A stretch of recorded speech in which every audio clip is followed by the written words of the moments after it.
This is a projection device which cuts down the brilliance of the sun. The sun would normally, through a telescope or binoculars, cause permanent damage to your eyes. But with this, it's not a problem.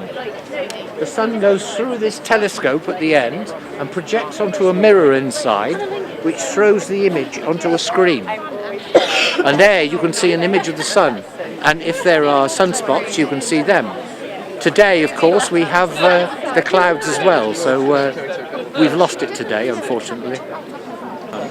Onto a mirror inside, and the mirror reflects it onto a white screen at the back, and thus reduces the brilliance of it, so you don't damage your eyes.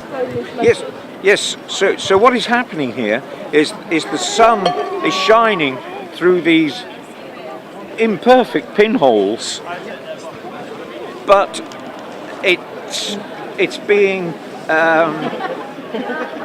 it's the photographic effect of looking through a pinhole camera, but it's a multi-pinhole camera. So what you are seeing is the sun and the moon in reverse. So the dark part of the eclipse is now on the left. So it's being reversed from reality, which is on the right, because you're looking through a pinhole, but dozens of pinholes because it's a colander.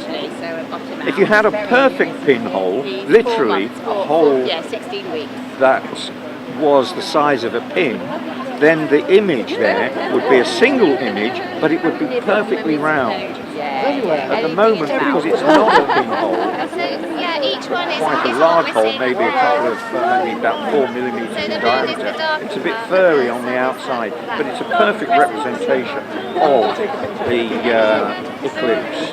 It's a lovely representation.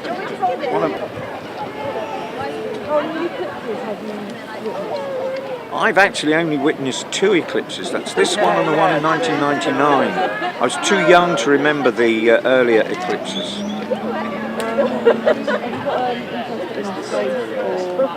No, but I'm a scientist.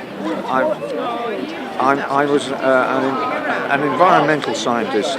I'm 70 years old, and I was at a meeting one day when somebody actually mentioned for the first time, did you know that the climate is changing? So I'm a climate, I've been right in at the beginning since the climate began to change. One more question. Are you a fan of Star Wars? I love them. I love them. It's great fun. Absolutely beam me up, Scotty. I mean, what more can you say? It's superb fun. Okay.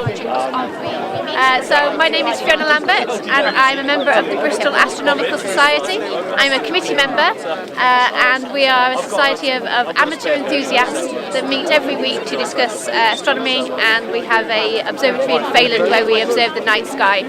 This is a telescope that the society owns. It is a solar telescope. It has what we call a hydrogen alpha filter in it, so you can safely observe the sun. What it does is it observes the wavelength of light that hydrogen gives off as it loses energy. So that's basically what the surface of the sun is doing all the time. So you're very safely looking at the surface of the sun. You can see prominences, you can see granulation, and you can see sunspots with this telescope. And if it were clear, we would be able to see the solar eclipse that's happening today. Oh yeah, because we know that because I have, from a young age, I was very interested. I had astronomy books when I was younger, but it wasn't until I came to Bristol and found the Astronomy Society that I got into it in a more enthusiastic way.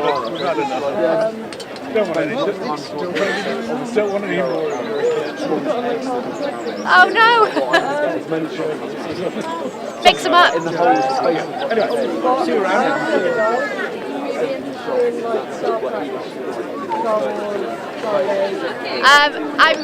I do like some sci-fi stuff. I don't think it goes hand in hand with astronomy completely, but I'm a Star Wars fan, definitely, but I'm more of a Firefly fan and a Doctor Who fan. So,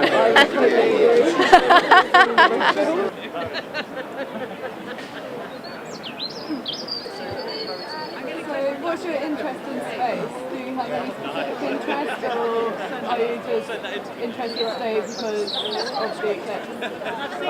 No, I really like space in general. I like the way, I like looking at stars. The eclipse today is actually particularly amazing. So. Do you have any interest in kind of like sci-fi films, or? Yeah, well, I watched Interstellar the other day, and that was amazing. Do you find the cloud today somewhat disappointing? Actually, the cloud today is actually made a diffuser, so with the camera, it's actually looking quite good. And what are you using for your setup today? A Canon D90 and a 500mm fixed lens.